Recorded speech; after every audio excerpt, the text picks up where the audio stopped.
Estamos ya comenzando, esta charla en directo en el Facebook de Izquierda Diario y también en nuestra web de izquierdadiario.es, como parte del seminario de marxismo que venimos haciendo hace varias semanas. En este caso quisimos dedicar esta charla a un debate muy especial con feministas anticapitalistas. Y entonces, bueno, hemos reunido a varias invitadas de lujo a través de las distancias y superando las fronteras del confinamiento. Estamos con Pastora Filigrana desde Sevilla, ya vamos a estar hablando con ella. Ella es, bueno, los que soy de aquí del Estado español no hace falta presentación, pero como también nos van a ver en otros países, contamos un poco mientras esperamos que se siga conectando la gente a este charla en directo, que Pastora Filigrana es activista feminista, anticapitalista, abogada laboralista y activista antirracista. Ahora vamos a conversar con ella. Estamos también con Sheila Di Pietro desde Roma. Ella es periodista de La Voce dell'Elote en Italia y también del Pane y le Rose, si lo digo parecido al italiano. Bueno, esto es por tener abuelas italianas, que algo nos queda, ¿no? Sheila, bueno, ahora vamos a estar conversando con ella sobre la situación que se vive en Italia y especialmente en el caso de las mujeres y las mujeres trabajadoras. Y por último, bueno, otra invitada especial que es Andrea Datri. En este caso, bueno, ella es una feminista argentina, fundadora de la Agrupación Internacional de Mujeres Panirrosas y nos está hablando desde Barcelona, donde está residiendo en este momento. Así que bueno, un saludo para todas ellas. Les recordamos que podéis compartir esta charla a través del Facebook y también directamente la podéis ver en la página de Izquierda Diario. Así que, bueno, mientras vamos esperando que se empiece a conectar la gente, ahí ya veo que empiezan a conectarse en el Facebook. Sí, ahí está sumándose la gente de distintos lugares.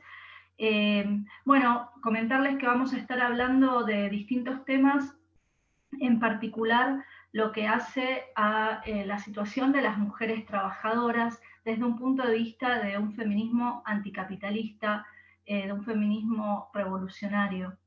En este momento podemos decir que estamos viviendo una crisis sin precedentes, ¿no? En especial en el Estado español y en Italia, pero también ahora con un epicentro que se ha trasladado a Estados Unidos. En algunos de los países más ricos estamos viendo colapsar los sistemas sanitarios y miles de muertos producto de esas políticas neoliberales de privatizaciones del sistema sanitario y también producto de la desidia de las patronales, ¿no? Y esta crisis ya ha desencadenado otra que la estamos sintiendo, que es una crisis económica que muchos analistas ya comparan con la crisis capitalista de los años 30. Y en este marco, bueno, queremos retomar algunos debates del movimiento de mujeres, pensar qué relación hay entre clase, género y racismo. Pero no estamos planteando una pregunta académica, ¿no? A nosotras lo más importante, lo que nos interesa más, lo que queremos preguntarnos, es cómo luchamos contra este sistema capitalista barbárico, ¿no? Que acrecienta la explotación sobre los trabajadores, las trabajadoras, que aumenta los agravios de las mujeres trabajadoras o campesinas y que utiliza a las personas migrantes como mano de obra barata o semiesclava. ¿Cómo conquistamos esas fuerzas sociales para dar esta pelea que cada vez va a estar más planteada con más actualidad? Bueno, sobre todo esto entonces vamos a estar hablando con estas compañeras, con Pastora Filigrana de Sevilla, con Andrea Datri, feminista argentina que está en Barcelona, y con Sheila Di Pietro desde Roma. Pastora Filigrana, bueno, quiero empezar preguntándote a ti. Recientemente tú has escrito un artículo, la verdad, muy interesante que se publicó en Contexto, en varios medios, sobre la situación de las temporeras y los temporeros, esos trabajadores agrícolas que en general nadie los nombra, pero que en esta crisis de golpe se visibilizó su importancia como un trabajo esencial, ¿no? Pero en condiciones laborales de semiesclavitud. Cuéntanos un poco el desarrollo que hacías ahí y cuál es la situación de este sector de trabajadoras y trabajadores. Bueno, buenas tardes a todas y a todos. Estoy contenta de poder tener este ratito porque nos hace falta mucho pensar en colectivo, intentar pensar los problemas desde muchos puntos de vista y ir dando esas soluciones prácticas inmediatas, ¿no? Sobre todo me gusta pensar en qué hacer, ¿no? Y el cómo hacerlo. Yo creo que esta crisis sanitaria nos está dando la razón. Está poniendo sobre la mesa que efectivamente el modelo socioeconómico esconde las actividades más básicas para la existencia. O sea, cuando decimos lo de que la guerra es el capitalismo frente a la vida, no es solo una cuestión poética, sino que es una cuestión de cómo se ordena el trabajo y la riqueza y cómo determinados trabajos que están en la base misma de toda la creación de riqueza posterior tienen que ser invisibilizados y mal pagados, ¿no? Creo que esta crisis lo ha puesto de manifiesto de una manera muy rápida. Esta crisis sanitaria ha hecho más por las hipótesis de la izquierda que muchos de nuestros artículos, ¿no? Tanto el trabajo de cuidado, que es esencial para el sostenimiento de la vida, se ha puesto en valor. Necesitamos gente que nos cuide en los hospitales y necesitamos gente que mantenga los espacios limpios para que el contagio y la pandemia no avance. Y sobre todo necesitamos alimentos y gente que esté produciendo alimentos. Casualmente estos son dos sectores económicos que tienen el menor reconocimiento social y el menor reconocimiento salarial históricamente. Me refiero tanto al trabajo de cuidado como al trabajo en el campo, ¿no? Creo que lo que está pasando es que vemos que el monstruo golpea con las mismas herramientas a las personas que se dedican al trabajo de cuidado y al trabajo del campo, principalmente un maltrato en sus condiciones laborales, ¿no? No es casual que estos sean los dos nichos laborales donde más acceden las personas inmigrantes, porque estos nichos de mercado están lo escogen las personas, históricamente lo escogen las personas que tienen menos oportunidad de elegir, ¿no? Que se sitúan más a los márgenes de las posibilidades de elegir. Y bueno, en un mundo racista y patriarcal suelen ser las mujeres y las mujeres más pobres, que coinciden con las mujeres que no son occidentales y que no son blancas, las que tienen que acceder a este tipo de trabajo. Por eso, las mujeres que vemos paseando a los abuelos en los parques son ecuatorianas y las trabajadoras que vemos en el campo son marroquíes o los trabajadores son africanos. Creo que esto es importante para entender cómo el capitalismo es patriarcal y racista, que es nuestra hipótesis. En el campo lo que ha ocurrido es que efectivamente el gobierno ha puesto sobre la mesa que sin mano de obra migrante no puede sacarse para adelante las campañas de recolección, ha tenido que hacer una ley especial ante la necesidad de mano de obra, porque esas mujeres marroquíes en Huelva, por ejemplo, han dejado de venir casi 10.000 mujeres marroquíes, pero también otros muchos trabajadores y trabajadoras que venían, bueno, pues de Europa del Este, que se desplazan tanto a Valencia como a Cataluña en Lleida, que se desplazan a lo largo del año a muchas partes del Estado español a hacer esas campañas de recolección. Estas personas no pueden venir por el cierre de fronteras, entonces se necesitan trabajadores y trabajadoras sustitutos en el campo. Lo que venimos denunciando es que estos trabajadores y trabajadoras sustitutos en gran parte ya están en el campo y que son estas personas migrantes sin papeles que vienen trabajando de forma la economía sumergida en el campo, ¿no? Que trabajan mucho más por mucho menos dinero, que supone mayores ventajas al patrón cuando las personas no están regularizadas. Creemos que el gobierno no está acertado con las medidas que ha tomado porque en estas medidas no ha contemplado la regularización de los trabajadores migrantes que ya están recogiendo. O sea, que no hay que incentivarlo con una ayuda para que vengan, no hay que permitir un pasillo verde para que puedan venir autobuses de otros puntos, sino que ya están en los campos y están viviendo normalmente en condiciones infrahumanas como lo que venimos denunciando en los campos de Huelva y Almería. No me quiero extender para que las compañeras tengan oportunidad también y ahora si queréis seguimos compartiendo opiniones. Sí, vamos a seguir, muchas gracias con este tema. Y justamente Andrea Datri, te quería preguntar sobre esta cuestión, ¿no? Esta contradicción de que en medio de la crisis el trabajo de esas mujeres en la primera línea se empieza a ver, digamos, su importancia como parte del trabajo, de otros trabajos también esenciales para el sistema capitalista. Para hablar del tema de la salud, por un lado, tenemos que la privatización de los sectores más rentables de la salud recargó a las mujeres con trabajo de reproducción no asalariado en los hogares, ¿no? Porque se hace imposible acceder a algunos servicios sanitarios que dejaron de ser gratuitos. Y por otro lado, las mujeres son mayoría entre los trabajadores asalariados más precarizados del sector público de la salud, donde los planes de austeridad que se impusieron después de la crisis de 2008 dejaron un tendal en el paro, pero también flexibilización laboral, falta de insumos, bueno. Entonces tenemos que las mujeres, que en sus hogares son las que cargan con las tareas reproductivas gratuitas, representan a su vez un sector mayoritario o muy destacado en las primeras líneas que son mayoritariamente precarizadas. El personal sanitario, la atención de la tercera edad y las personas dependientes, la limpieza, la producción y comercialización de alimentos y otros insumos básicos, bueno, lo que decía recién Pastori. Incluso muchas de estas trabajadoras, como decía Pastori, son inmigrantes indocumentadas, o sea, son las nadies para los estados imperialistas que paradójicamente ahora las consideran esenciales, ¿no? En el Estado español, las mujeres representan casi un 50% del conjunto de las especialidades médicas de los servicios de salud y un 80% en enfermería. Y en otros países europeos son más o menos las mismas cifras.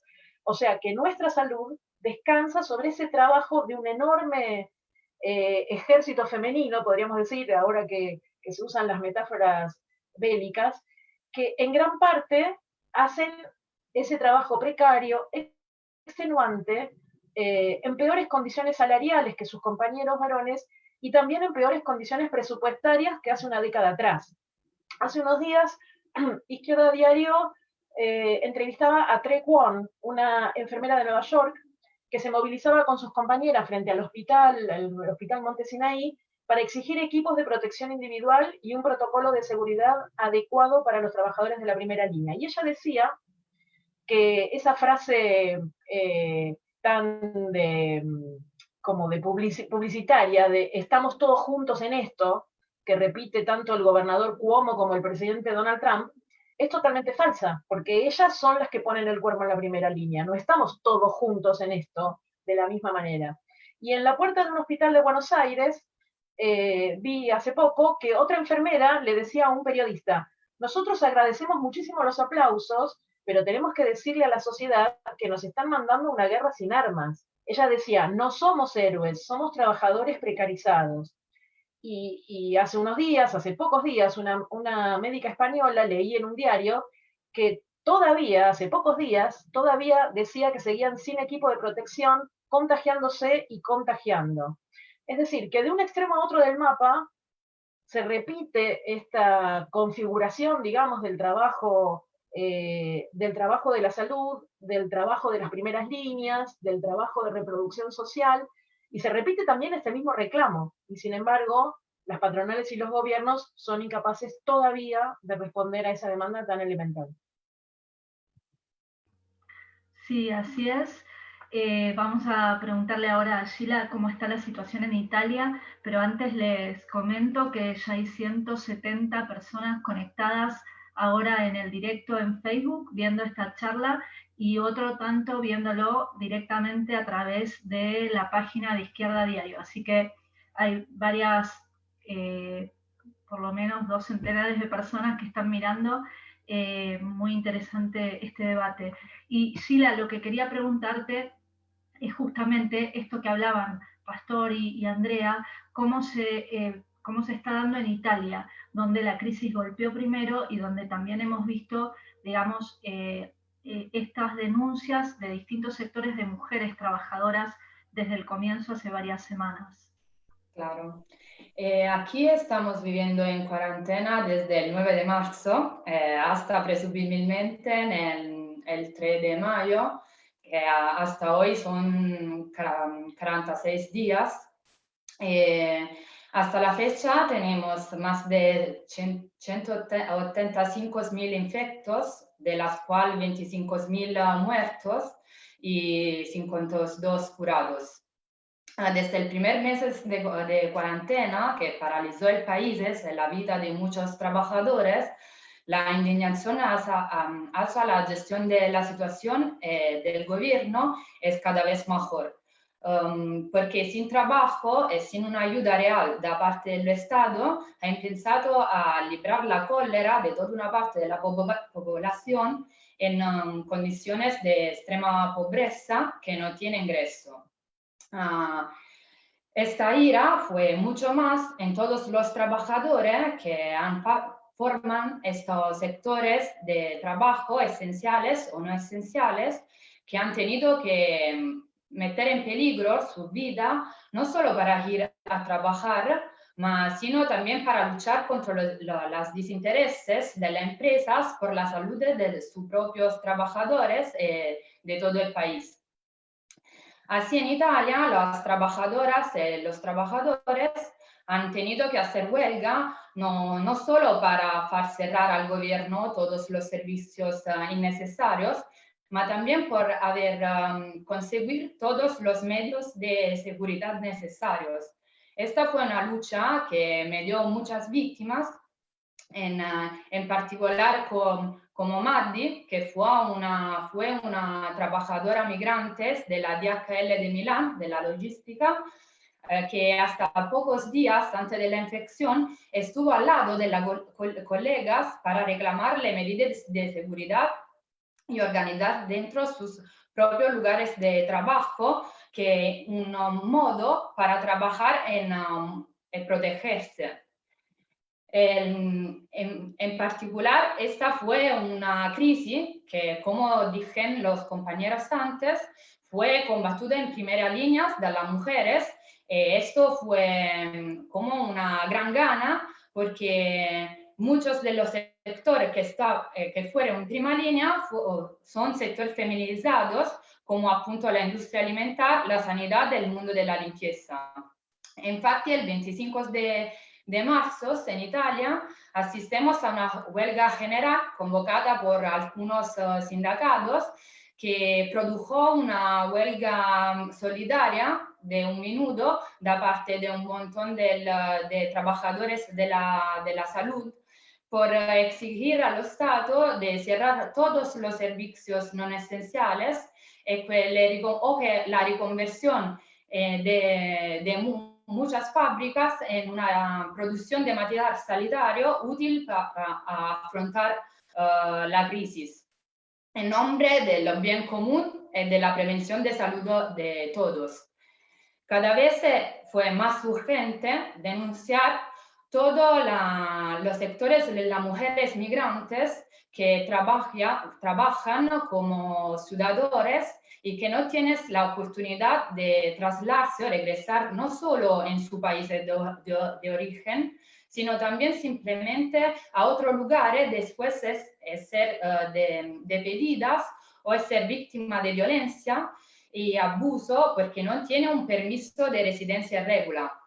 Porque todo el movimiento de ciudadanos en Italia está sujeto a un posible control de parte de la policía, que sigue como un motivo válido por los documentos propios que demuestran este motivo, bajo pena de multas, sanciones o incluso detenciones. Pienso que es inimaginable el aumento de casos de abuso policial relativamente a esto. Así es, y como contaban, bueno, es una situación que se reitera en distintos países porque justamente la dimensión de la crisis que estamos viviendo es global, es internacional y está golpeando muy fuerte en muchos países. De hecho, les comento que se conectaron y están mirando esta charla obreras textiles del Parque Industrial de Neuquén, en la Patagonia Argentina. Así que un saludo para ellas, trabajadoras de call center, trabajadoras de supermercados que nos saludan. Nos mandan un saludo desde Ciudad Juárez y desde Chihuahua, en México. Y bueno, hay otras trabajadoras como Marina Catilao que dice un fuerte abrazo a las compañeras de salud y los compañeros que están enfrentando en primera línea esta pandemia. Ya son casi, 199 personas en Facebook que lo están mirando y se siguen sumando. Yo lo que le quería preguntar ahora era justamente, digamos, cuáles son las medidas, diferentes medidas que tenemos que pensar para enfrentar esta crisis, ¿no? Y les comento algo llamativo. ¿Sabían que Ana Botín, esa supuesta representante del feminismo liberal, fue fichada por el Fondo Monetario Internacional hace unos días para formar parte de un comité asesor contra la crisis del coronavirus? Bueno, creo que todas nos podemos imaginar qué tipo de consejos puede dar una mujer como Ana Botín, que tiene una fortuna personal de 300 millones de euros y que fue una de las grandes beneficiadas de la crisis anterior, del 2008, con el gran rescate a la banca o con los miles y miles de desahucios a las mujeres que se dieron durante todos estos años. Bueno, los gobiernos están implementando rescates billonarios, multimillonarios a las empresas, pero para la crisis social que se viene, las medidas realmente son muy escasas. En este caso, en el Estado español tenemos un gobierno que se presenta como el más progresista de la historia, pero hasta el momento las medidas parecen parches, ¿no?, frente a la crisis social y las enormes ayudas a las empresas. Andrea, ¿cómo ves esta situación y algunas medidas que vos pensás que son urgentes para esta crisis? Bueno, hoy la crisis sanitaria demuestra que las enfermeras de los hospitales de Madrid, de Nueva York o de Buenos Aires dependen del trabajo de las obreras y de los obreros textiles de China para tener mascarillas. Y esas mascarillas circulan a través de una red internacional extensa de trabajadores, que en su mayoría son hombres, que también se están exponiendo al contagio. Pero también las mascarillas, los respiradores artificiales, todo lo que es necesario para paliar esta situación, se podría fabricar en distintos países si se nacionalizaran y se reestructuraran las grandes empresas de la industria indumentaria, las multinacionales de la industria automotriz, las fábricas de armamento incluso. Y si esas empresas se pusieran a producir bajo el control de sus trabajadores en función de las necesidades sociales y no de las ganancias de unos pocos capitalistas. Por eso creo que un feminismo verdaderamente anticapitalista debería señalar muy agudamente que hoy son tan indispensables las enfermeras de Nueva York como las trabajadoras de esa cooperativa textil de la Patagonia Argentina, que se ha conectado y están mirando en este momento esta charla, que reestructuraron su taller para confeccionar mascarillas, como también son necesarios los trabajadores portuarios o los trabajadores de Amazon. Pero sobre todo, remarcar que ese papel esencial que tienen hoy las trabajadoras de la salud, que hoy les da una enorme autoridad para convocar no solo a la población que las apoya, ¿no?, como vemos todos los días con los aplausos, sino especialmente para convocar a todos los trabajadores a que corran en auxilio de la salud pública. ¿Y cómo? Bueno, por ejemplo, tomando en sus manos la lucha por imponer comités de salubridad de higiene en cada empresa para garantizar que no se siga propagando el virus, o tomando bajo control obrero, como decía recién, las fábricas que cierren o las fábricas que despidan para evitar que se pierdan puestos de trabajo, luchando por la nacionalización de las industrias y de los servicios esenciales para reestructurar la producción de empresas que hacen bienes no esenciales, pero para ponerlos al servicio de atender las necesidades de la pandemia. Todo esto como parte de un programa racional de medidas de emergencia que ningún gobierno de las democracias capitalistas está dispuesto a tomar, porque todos los gobiernos se detienen ante la sagrada propiedad y las ganancias de las grandes empresas. Por eso, como decía al principio, la unidad de las trabajadoras y algunos trabajadores de la reproducción social con los trabajadores y las trabajadoras de la producción es un arma de lucha indispensable para salvar la vida de millones. Sí, así es. Y también en Italia, bueno, quería preguntarle a Sheila, hay una discusión en el movimiento de mujeres, estuve mirando estos días, el movimiento No Ni Una Di Meno y otros colectivos, que están planteando con mucha fuerza la cuestión de la violencia machista que se da durante el confinamiento, pero que también se plantea relacionado con el problema de la vivienda, ¿no? De cómo esas mujeres pueden, que hay que tomar otras medidas de fondo para dar respuesta a este problema. No sé cómo lo están discutiendo, Sheila, si nos puedes contar un poquito de esto. Claro, digamos que la situación de la violencia doméstica en Italia es siempre stato al centro del debate del feminismo, porque tenemos un número muy elevado de casos. Basta pensar que antes de la crisis había un promedio de un feminicidio ogni 3 días, o que el 65% de las mujeres ha declarado que ha sufrido por algún lado de un tipo de violencia en su vida. Hoy, en día de coronavirus y el consecuente confinamiento en casa, la situación ha empeorado drásticamente. Solo en marzo se va a pensar que habíamos tenido como casi 3.000 denuncias por ayuda de casos de abusos o violencia doméstica.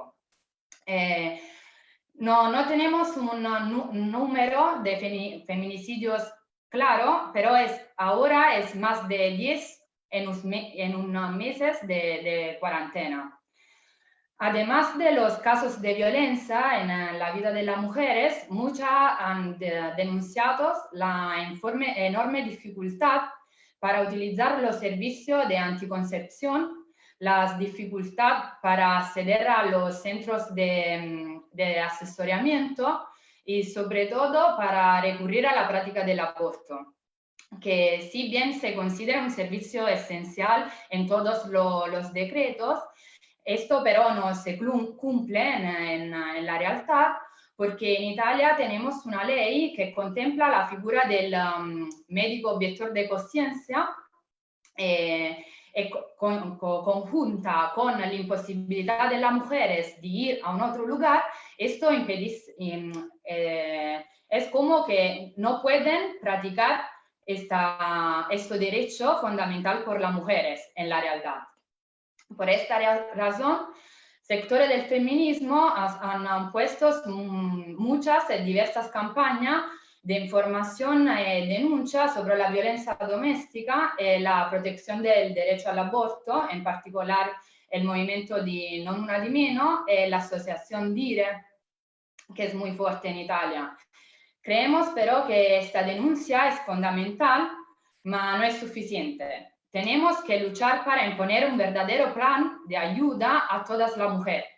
Por esto exigimos la explotación de todas las viviendas en desuso o cerrados por el coronavirus, como el hotel, para que se adapten a hogares de mujeres, donde todas las mujeres víctimas de violencia pueden acceder con la debida seguridad sanitaria, donde las mujeres no solo pueden encontrar un lugar aliado de su situación de violencia, sino que también puede permitir que muchas mujeres trabajadoras puedan volver a trabajar y que el Estado se haga cargo de todos los gastos necesarios para ellos y para las mujeres que trabajan en estos lugares, incluso los alimentos y los equipos de seguridad. Exigimos también que el Estado suspenda la legitimidad de la objeción de conciencia y gana fondos y equipos de seguridad por todos los centros de asesoramiento, centros antiviolencia y refugios que pueden ayudar a las mujeres en esta situación, tanto para ayudarla a salir de una situación de violencia como a un embarazo no desiderado.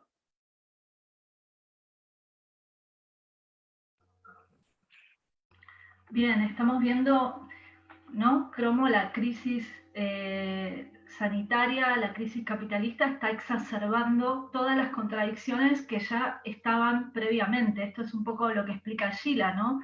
La violencia de género, el problema de la vivienda, el problema de la sanidad pública, ahora es como que han agudizado todas esas contradicciones y en ese sentido, bueno, Andrea planteaba también un conjunto de medidas que son de mucha urgencia. Pastora, te quería preguntar porque esta semana se conoció una petición de un conjunto, casi 1000 colectivos antirracistas del Estado español, exigiendo la regularización inmediata de las personas migrantes como una cuestión, bueno, que no puede, digamos, pasar un segundo más. Quería preguntarte por esta campaña y qué otras medidas también, en relación a lo que planteabas en el bloque anterior, ves que son fundamentales para tomar en este ámbito o en el ámbito laboral, etcétera. Bueno, yo creo el plan de emergencia social, que es una plataforma amplia de colectivos antirracistas, colectivos sindicales, colectivos feministas, lleva puesto en marcha desde el principio de la crisis sanitaria. Bueno, quien quiera conocer más ampliamente mi posición en esto, yo en todo lo que deje de hablar ahora mismo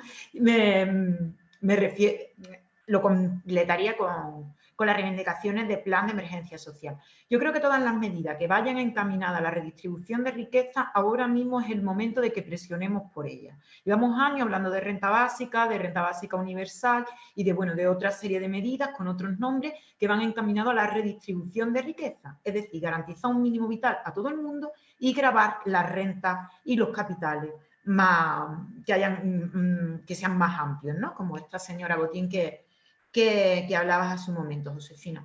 Creo que es el momento en que la izquierda llevemos estas reivindicaciones al máximo. ¿Por qué? Porque se da una situación social donde mucha gente va a ver evidente que es necesario. Es decir, la realidad nos está dando la razón y juega a nuestro favor a la hora de explicar el porqué, la necesidad de esta redistribución de riqueza. No solo porque el capitalismo crea una bolsa de mano de obra desempleada, estructural, es decir, gente que no puede acceder a la renta para la vida. Esto es estructural en el capitalismo y solamente este motivo nos debería de llevar a pedir renta básica, simplemente porque es necesario para el mantenimiento de la vida de mucha gente. Pero además de por esto es también porque, y ahí es donde entra el análisis del feminismo anticapitalista, porque hay muchísimos trabajos que no están siendo retribuidos o no están siendo retribuidos acorde a la riqueza social que generan. Sobre todo el trabajo que realizan las personas que están más abajo en esa escala humana, que como decía antes, las mujeres racializadas y las mujeres extranjeras. Todo el trabajo de cuidado que se está poniendo sobre la mesa en esta crisis, que se realiza sin tener un reconocimiento salarial acorde al bien que hacen a la sociedad, ¿no? ¿Qué está pasando ahora? Que las trabajadoras del servicio de cuidado a mayores no pueden ir a las casas. ¿Qué pasa con el cuidado de los niños para que la gente pueda ir a trabajar y a conseguir la renta? Este trabajo, que es invisible, mal pagado y en muchas ocasiones no pagado, es lo que retribuiría si de verdad consiguiéramos una redistribución de riqueza como la renta básica. Para mí esto es esencial. El tema de la regularización de extranjería, creo que tenemos que ser unánimes todos los trabajadores y trabajadoras del país. Y todo el que vivimos de vender nuestra fuerza de trabajo a cambio de un salario, tenemos que estar pidiendo regularización de las personas migrantes. ¿Por qué? Porque más allá de una cuestión de derechos humanos, que lo es, y por supuesto que todo el mundo tiene que ser sujeto de derechos en igualdad de condiciones, independientemente de la situación administrativa, además de esto, es que el hecho de que existan trabajadores y trabajadoras que su fuerza de trabajo y su vida valgan menos, nos repercuten a toda la clase obrera. Nos está repercutiendo porque siempre va a haber una persona en una situación de extrema vulnerabilidad que está dispuesta a trabajar por menos dinero más tiempo.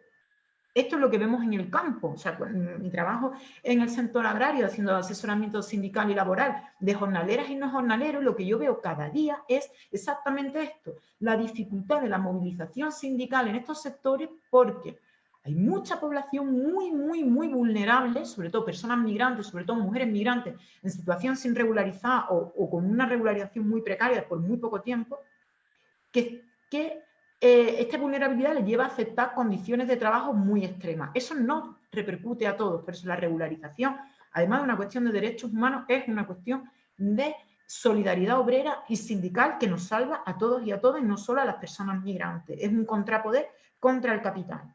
Creo que ninguna medida que el gobierno haya marcado que favorezca el endeudamiento de economías familiares es una medida que pudiéramos aceptar desde la izquierda. Además, vosotras, las compañeras argentinas, sabéis perfectamente lo que es el endeudamiento de las economías familiares para incentivar el consumo. Lo que ha creado es mayores bolsas de pobreza. Esto de que si tú en estos meses no puedes pagar el alquiler, lo que hacen es que te tienes que endeudar con un banco y pagando el alquiler poco a poco, más adelante, con tus horas de trabajo que tendrás que hacer, esto tenemos que estar radicalmente en contra. Una política de izquierda en políticas de vivienda en alquiler, por ejemplo, tendría que suspender los alquileres inmediatamente de las personas que se vean afectadas, los trabajadores y las trabajadoras que se vean afectadas por la crisis sanitaria. Suspendida, o sea, no pagar. Aquellos propietarios que demostraran que efectivamente su situación es de vulnerabilidad si no reciben esos ingresos de renta, que será un porcentaje muy bajito, puede que lo haya, a esa gente, a esos propietarios habría que hacerle una ayuda. Pero nunca pasar por las horas de trabajo de los trabajadores y las trabajadoras que están siendo hoy afectadas por el COVID-19. Creo que ahí tenemos que ser radicalmente en contra, porque además las personas que están en una situación de mayor vulnerabilidad.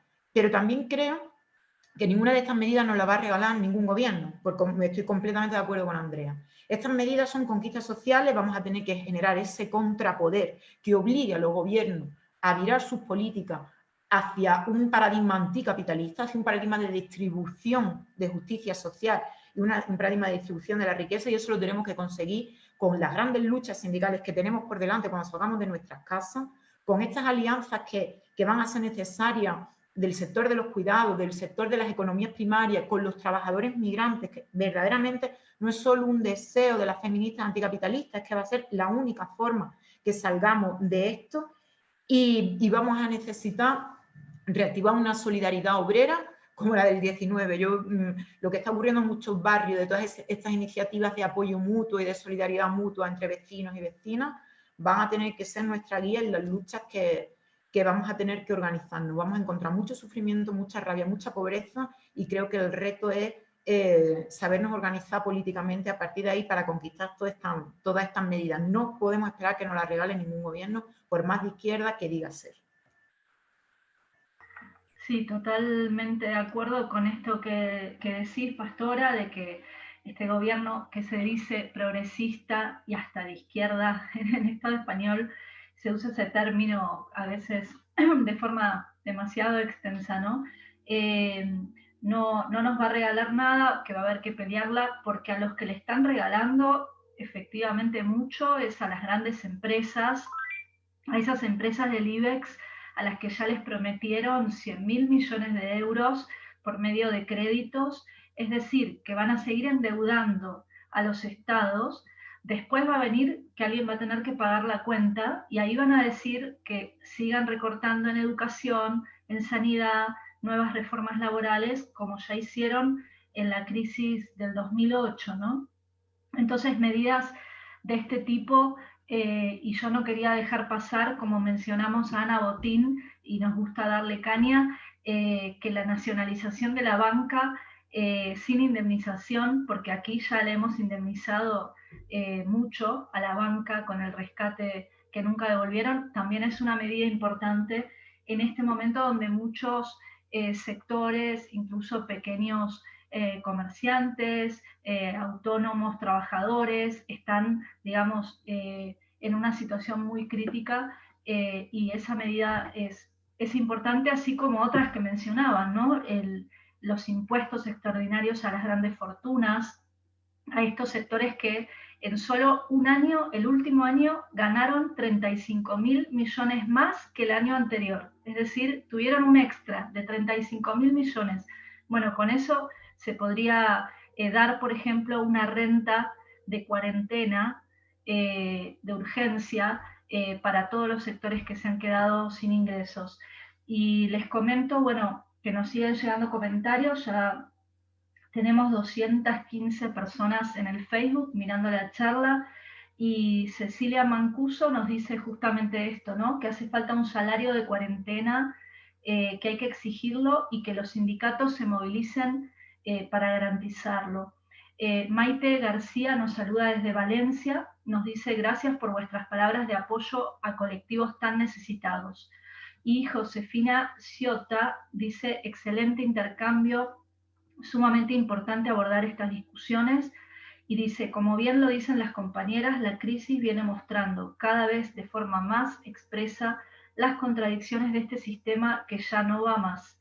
También nos saluda Inidia Valente desde Argentina, dice que ahí les niegan el ingreso familiar de emergencia por trabas en migraciones y que este es el motivo por el cual le rechazan este ingreso a muchas trabajadoras domésticas o trabajadores de la construcción.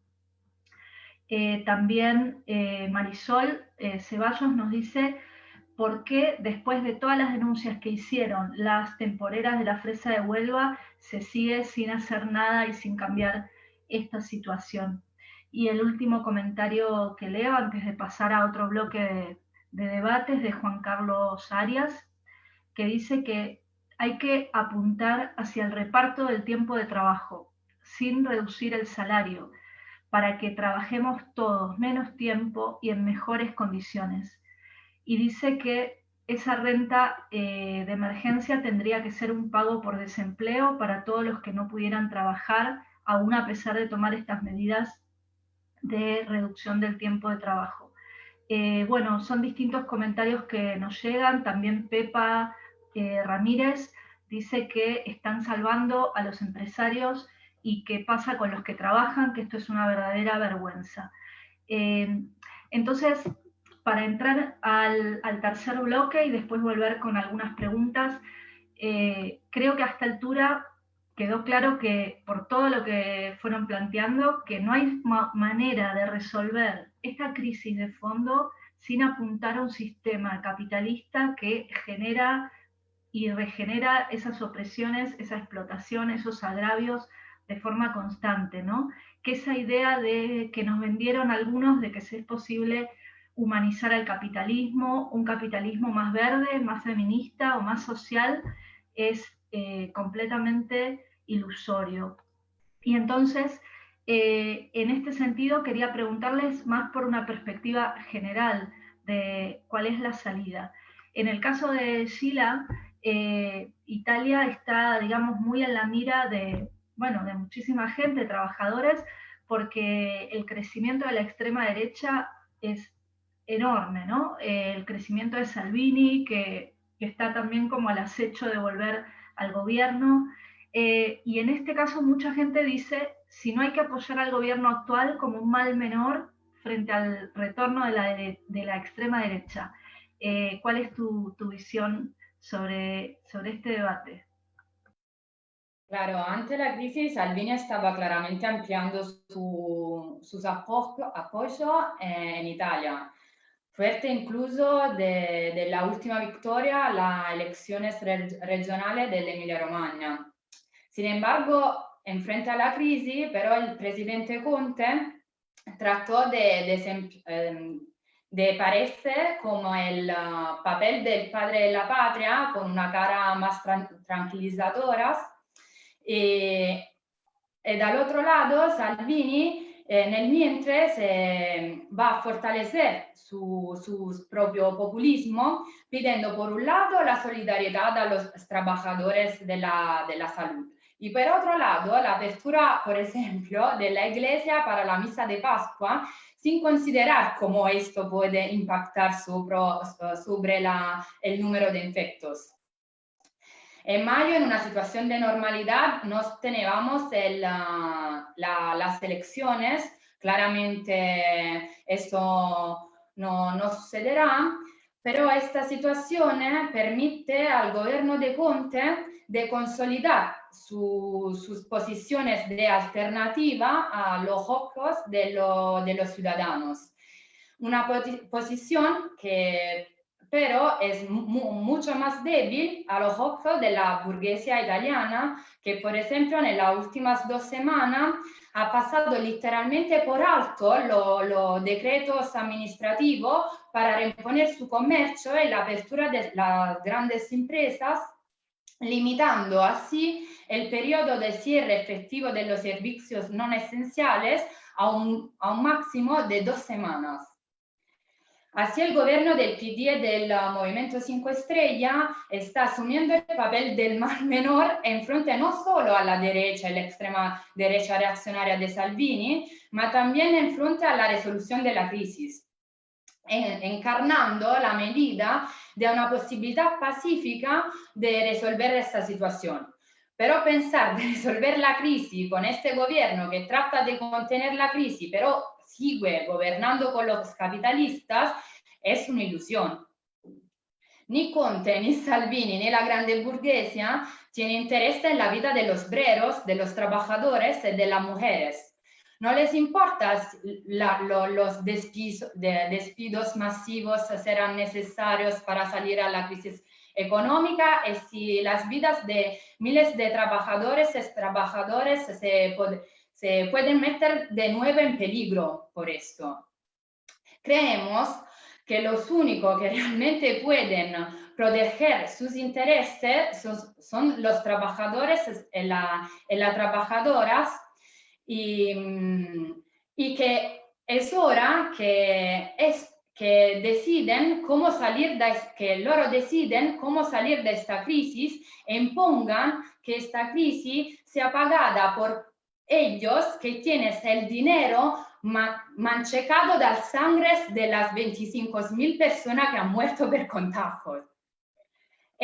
Esperar que los capitalistas y sus partidos defiendan nuestros intereses como trabajadores, mujeres o migrantes es solo una ilusión. Utilizar la crisis para imponer nuestra voluntad es la única alternativa real para sobrevivir a la barbarie que el capitalismo y el patriarcado nos han estado imponiendo durante siglos y que en los últimos 2 meses han tomado una nueva cara al acelerar de una crisis que está en camino. Gracias, Sheila. Y bueno, tenemos muchos comentarios, ahora los vamos a ir retomando. Hay una compañera, Tania, dice gracias por este espacio y dice que... no, me estoy confundiendo. María, primero dice que en España están pidiendo que los inmigrantes vayan a trabajar al campo para recoger las cosechas, pero no dicen nada de regularizarlos. Y luego terminan encerrados en los CIES. Bueno, esto es lo que nos hablaba Pastora efectivamente hace un momento. Y entonces, en relación a este debate sobre cómo salimos de la perspectiva más general, Pastora, quería decirte, bueno, ¿por qué? Es algo que hemos hablado muchas veces, ¿no? Nosotras, ¿por qué hace falta que el feminismo y los movimientos antirracistas apunten claramente contra el sistema capitalista? Esa idea de si puede, siempre nos preguntan, ¿verdad? Que bueno, que el feminismo no es patrimonio de la izquierda, ni que el feminismo debe ser anticapitalista, o que, bueno, esta gente que se enuncia feminista liberal, ¿no? Creo que si siempre hemos estado intentando desmontar esa contradicción en sí misma, en el contexto actual de la crisis sanitaria y económica y social en el que estamos, aún se evidencia más claramente que no puede haber un acceso a los bienes básicos para la vida para todas las mujeres del mundo en igualdad de condiciones de los hombres si no existen otras reglas del juego económico que no sea el capitalismo. Por lo tanto, cualquier persona que se posiciona a favor de la igualdad de las mujeres en cuanto al acceso a los bienes básicos para vivir, tiene que estar obligatoriamente en contra del capitalismo, ¿no? Esto es lo que venimos manteniendo hace mucho, cada vez que nos enunciamos como feministas anticapitalistas. Esta perversión del sistema económico, las reglas del juego que están impuestas, además de poder permitirse la acumulación de riqueza en pocas manos ilimitadamente, es decir, muy pocas personas pueden tener muchísimo y mucha gente tener muy poco, ¿no? Los datos que estaba dando ahí Josefina. Además, estamos sometidos al chantaje de tener que trabajar a cambio de una renta y con esa renta comprar en el mercado los bienes básicos para la vida. Esto es así, pero además hay una perversidad y es que no hay trabajo para todo el mundo, por lo tanto no hay renta para todo el mundo, por lo tanto no hay bienes básicos para vivir para todo el mundo. Por lo tanto, el capitalismo viene condenando a la muerte o a la no vida o al no acceso a los bienes a millones de personas en el mundo. Este número de millones de personas que no pueden acceder a los bienes básicos para la vida cada vez va más en aumento, y esta crisis sanitaria aún los va a poner, ese número va a ser mayor. Hay mucha gente que no va a poder tener empleo, así de claro. Y si no puede tener empleo, no puede tener renta, no puede comprar comida en el supermercado y no puede vivir. Entonces, esta perversidad es la columna vertebral del régimen capitalista. Si de verdad estamos hablando de que todo el mundo tenga acceso a la vida, tenemos que posicionarnos totalmente en contra de estas reglas del juego. Además, es más perverso aún, porque vendemos nuestra fuerza de trabajo, pero la fuerza de trabajo de todas las personas no vale lo mismo. Hay la fuerza de trabajo de determinadas personas, dependiendo del cuerpo que uno tiene o que una tiene, vale más o menos. Dependiendo del género que se tiene, dependiendo del color de piel que se tiene, dependiendo del territorio que se habita, tu fuerza de trabajo y por tanto tu vida vale menos. Por eso, cualquier persona que se enuncie feminista o que se enuncie antirracista no puede más que posicionarse en contra de esta jerarquía de humanidades que el capitalismo hace. Ordenar a la gente según lo que vale tu fuerza de trabajo, según tu cuerpo y según tu territorio. El antirracismo y el feminismo es esencialmente anticapitalista.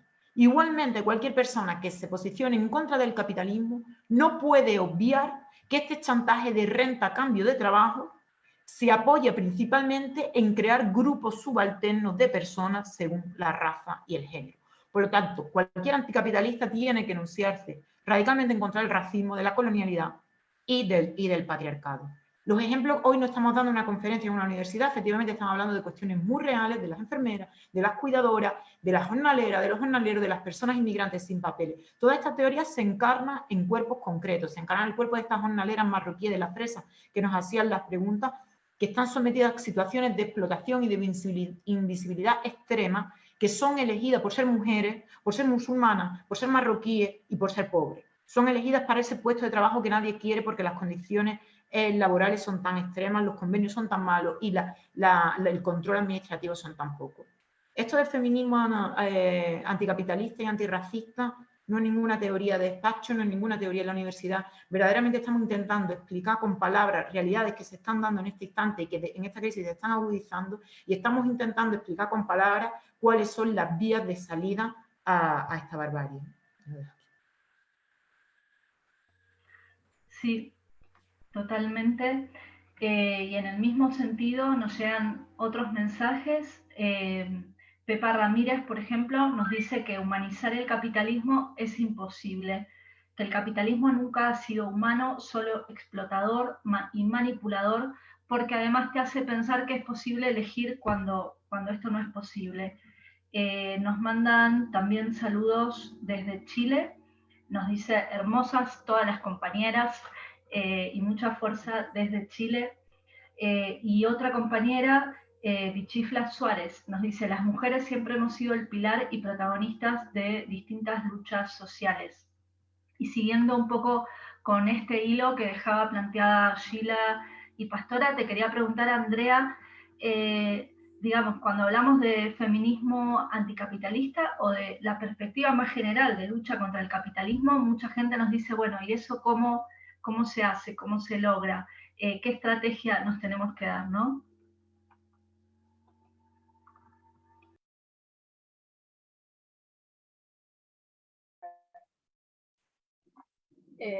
Voy a empezar por acá. El CEO de Amazon, Jeff Bezos, en estas semanas de pandemia sumó 24.000 millones de dólares a su fortuna. O sea, el confinamiento que dejó a millones de trabajadoras y trabajadores informales en la miseria fue la condición que a él le permitió multiplicar su riqueza. ¿A qué voy con esto? A que cuando decimos que la crisis la pagan los capitalistas, hablamos de eso, de que no le falten mascarillas a las trabajadoras de la primera línea, mientras al tipo más rico del mundo, no sé, amasa beneficios adicionales extraordinarios. Pero eso, que la crisis la paguen los capitalistas, hay que imponerlo. La clase trabajadora, que, repetimos, es cada vez más feminizada, racializada, por más que tenga el potencial de interrumpir el funcionamiento de la economía y afectar las ganancias capitalistas, ese potencial no se desarrolla en el vacío, o sea, ese potencial debe enfrentar obstáculos para desarrollarse. Lo que quiero decir es que, además de enfrentar a las patronales, debe sacarse de encima a las burocracias sindicales que están ahí para limitar esa fuerza de lucha de la clase trabajadora solamente a negociar sus pensiones, a aceptar condiciones de trabajo más precarias, a aceptar recortes para evitar supuestos males mayores. Es decir, que están ahí para desmoralizar a la clase trabajadora y para que terminen ganando a las patronales con su plan, que es que la crisis la pague el pueblo trabajador. Es el inverso. Entonces, también hay que enfrentar al Estado, que es de esos mismos capitalistas y donde están los partidos políticos que representan sus intereses, que no son únicamente Donald Trump o Giuseppe Conte o Emmanuel Macron. También tenemos que abrirnos camino entre los reformistas y los neoreformistas, que son los que se ofrecen para gestionar la decadencia capitalista, pero con discurso de izquierda. Ese es el rol que está cumpliendo Unidas Podemos, que sostiene al gobierno neoliberal del PSOE aquí en el Estado español. Y es también el rol que cumplió Bernie Sanders, aunque a muchas y muchos no les guste que digamos esto, pero Bernie Sanders le lavó la cara al Partido Demócrata de Estados Unidos durante una campaña electoral que generó gran apoyo popular, pero de la que se terminó bajando para apoyar a Biden, que es el candidato del establishment. Y es también el rol que ya cumplió, ya lo vimos en el 2008, en la gran crisis del 2008, el rol que cumplió Syriza en Grecia. Creo que hay que plantearse que ninguna experiencia comunitaria de administración o gestión de lo común, ninguna sociedad igualitaria, y ni mucho menos el comunismo, van a llegar automáticamente después de la crisis capitalista. De lo que hagamos hoy va a depender la relación de fuerzas que tengamos para las peleas que van a venir mañana y para cómo estemos preparadas para esas peleas. Los próximos ataques, además hay que decirlo, ¿no? Que los próximos ataques a las condiciones de vida y de trabajo de millones de personas van a tener que imponerlos sobre una clase trabajadora que viene de protagonizar procesos de luchas muy importantes, previos a la pandemia, como lo vimos en Chile, en Ecuador, en Francia y en otros países, ¿no? En Francia, aquí al lado, digamos, no solamente un año de movilización de chalecos amarillos, sino también una huelga de transporte general que fue impresionante contra la reforma de las pensiones, ¿no? Y además a un movimiento de mujeres que todo el mundo, sabemos, se viene movilizando masivamente en los últimos años. Lo que quiero decir con esto es que la clase trabajadora no va a estar dispuesta a aceptar pasivamente los próximos ataques que se vienen y que ya se están cocinando hoy mismo en esta crisis sanitaria actual, ¿no? Que está abriendo paso a una crisis económica también. Si aspiramos a una sociedad reconciliada, en la que la reproducción y la producción se desarrollan armoniosamente con la naturaleza, una sociedad liberada de todas las formas de explotación y de opresión, sin opresión de género, sin opresión racial, no podemos quedarnos a esperar que surja automáticamente de la propia crisis, porque no va a surgir de la propia crisis de manera automática una insurrección global espontánea. Es necesario prepararla desde ahora. Por eso creo que el feminismo anticapitalista no puede limitarse a constatar que las mujeres trabajadoras son casi la mitad de la clase asalariada, que es una novedad histórica muy importante, pero no es suficiente, o a denunciar que las mujeres son las víctimas de las peores condiciones de trabajo y también de la violencia patriarcal, que es necesario, pero no es suficiente, porque las mujeres son también las que están hoy en la primera línea, y esas trabajadoras están mostrando a sus compañeras y a sus compañeros que necesitan unir sus fuerzas para vencer. Por eso tenemos que apostar a la construcción de un sujeto colectivo donde las mujeres también estén en la primera línea de la lucha política y la lucha de clases para derrocar a los capitalistas, sus gobiernos y su Estado. No solamente en la primera línea del trabajo precario y la recarga de este trabajo de estos días atendiendo los problemas de la pandemia. En la primera fila de la lucha de clases, en la primera fila de la lucha política. Y creo que es hora de que el feminismo anticapitalista tome en sus manos la tarea de desarrollar la organización de estos sectores, con un programa independiente de todas las variantes patronales que terminan y confluyen en el mismo programa, que es que la crisis la paguemos nosotros, o sea, un programa independiente de esos programas, que abra la perspectiva de derrotar al capitalismo e imponer un nuevo orden socialista donde, como decimos nosotras, abunden el pan y también las rosas. Sí, totalmente, Andrea. Muchas gracias. Y las rosas que vemos ahí detrás tuyo en esos dibujos, que ya están preguntando por Facebook que de quién son de Andrea. Muchos de esos dibujos los vamos a comentar acá. Se armó, se siguen llegando comentarios por Facebook. Lo que quería mencionar, porque ahí nos lo recordaba uno de las personas que está mirando, es que claramente nos pronunciamos en contra de esa condena a Isa Serra, que, bueno, una diputada de Unidas Podemos, que ha sido condenada por estar acompañando y enfrentar un desahucio, ¿no? Evidentemente, más allá de cualquier posicionamiento político que uno tenga, condenamos esto y efectivamente pedimos, por ejemplo, que se tendría que anular la ley Mordaza y este gobierno tendría la responsabilidad de anularla, bajo la cual se sigue sancionando a muchísima gente por luchar contra los desahucios, por estar en la calle, por portación de cara, en el caso de los migrantes, etc. Pero desde acá nos solidarizamos con este reclamo. Ya estamos en realidad pasadas un minuto de la hora de este debate, pero la verdad es que se pasó súper rápido. Creo que vamos a tener que seguir conversando. Les quería pedir un minuto final a cada una o un comentario final, si querían hacer. Y también aprovechando que estamos en San Jordi, el Día del Libro, que recomendaran algún libro alrededor de estos debates que estamos haciendo. No sé si, Sheila, querés hacer algún comentario cortito. Sé que te cuesta improvisar el español. Podés mandar un saludo en italiano, que nos va a encantar escucharte también.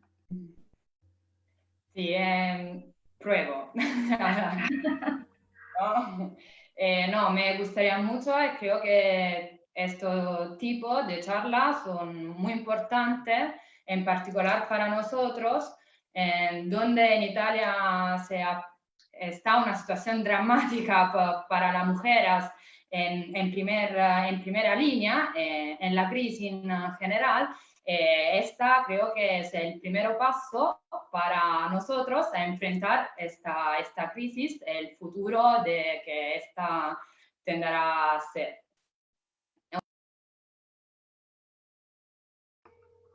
Gracias, Sheila. Y bueno, Andrea, si quieres hacer algún comentario final para luego terminar con Pastora, que le vamos a pedir un comentario. Estoy en Barcelona y es el día de Sant Jordi, que se suelen regalar libros y rosas. Todos los catalanes aquí, las catalanas, están tristes por no poder celebrar este día como suelen hacerlo. Voy a recomendar 2 libros. El libro de Josefina Martínez y Cintia Burgueño, Patriarcado y Capitalismo, de la editorial ACAL, Feminismo, Clase y Diversidad, que tuve el gusto de escribir el prólogo.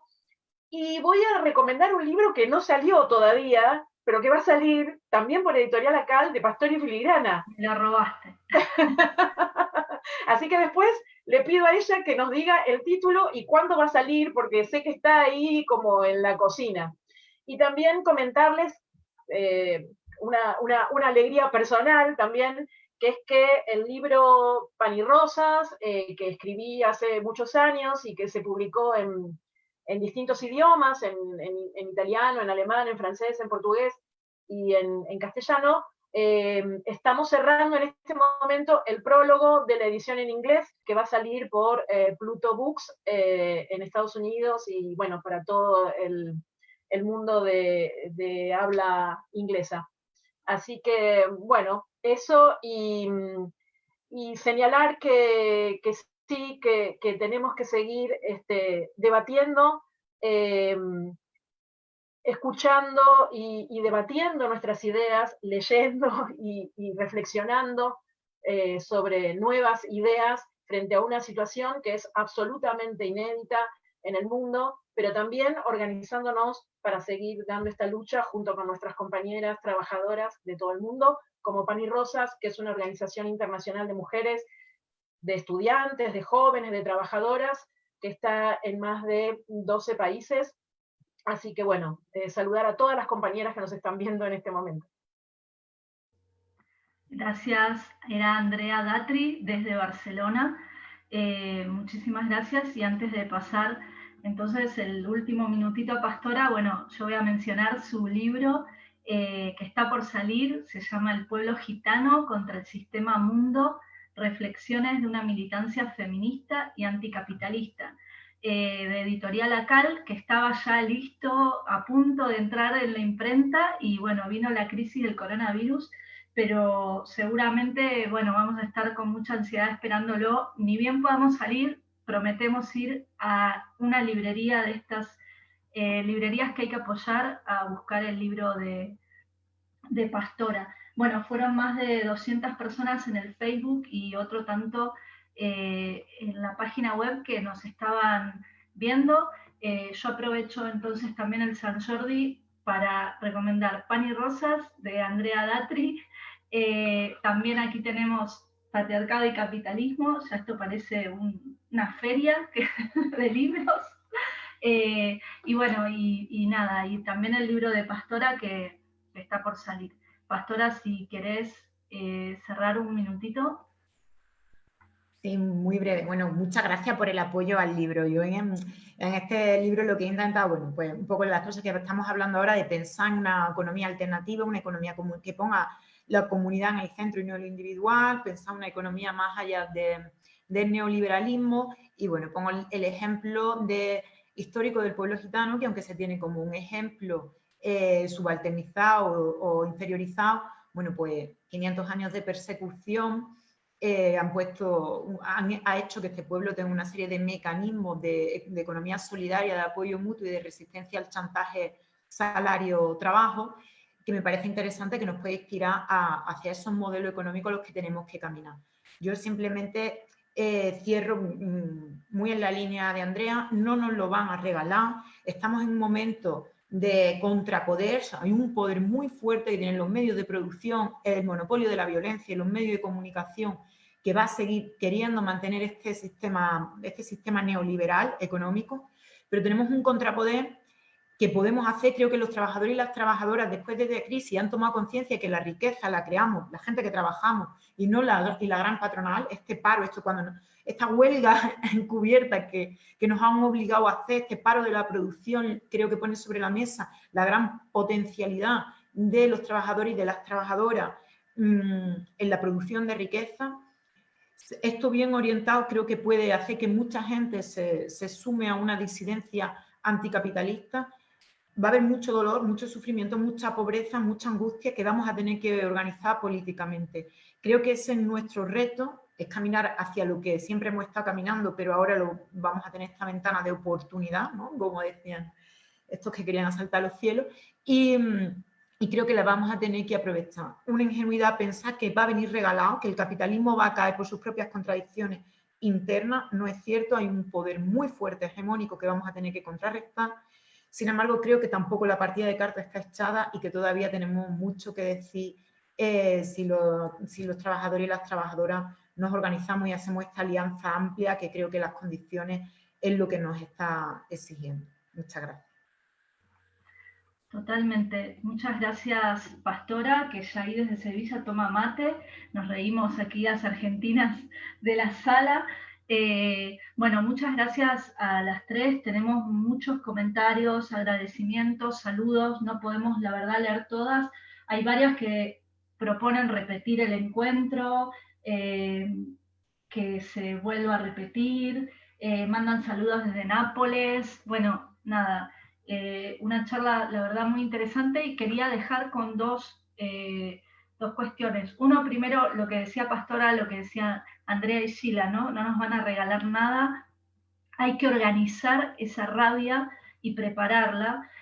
Hace unos días salió un editorial en algunos diarios que decía que sectores de los capitalistas están advirtiendo el peligro de que vengan insurrecciones y rebeliones. Ellos ya se están preparando para ese escenario. Hace falta que nos preparemos nosotras y nosotros para ese escenario, que organicemos esa rabia, que creemos nuestras propias organizaciones por esa perspectiva contra el sistema y por una perspectiva revolucionaria. Y en este sentido, la invitación que os dejo es para el 1 de mayo, Día Internacional de la Clase Trabajadora. Va a ser un 1 de mayo inusual, con gran parte de la población del planeta confinada, pero no nos van a hacer que no celebremos como un día de lucha internacional. Y ese día, a las 20:30, en horario del Estado español, los invitamos a un acto internacionalista en el que vamos a participar compañeras y compañeros de 15 países en 8 idiomas diferentes, desde Argentina, Chile, Brasil, Bolivia, Venezuela, Costa Rica, Perú, México, Estados Unidos, Alemania, Francia, Italia, Estado español, creo que no me olvido de nadie. Distintos lugares vamos a estar en un acto internacionalista con compañeras y compañeros de la fracción trotskista, que es el agrupamiento internacional que impulsa la red de diarios de Izquierda Diario. Así que están invitadas para el 1 de mayo compartirlo y conectarnos de distintas partes del mundo. Y bueno, nada, muchas gracias de nuevo a ustedes tres por darnos este tiempo y compartir estas reflexiones con todas. Cerramos entonces y finalizamos la reunión. Muchas gracias.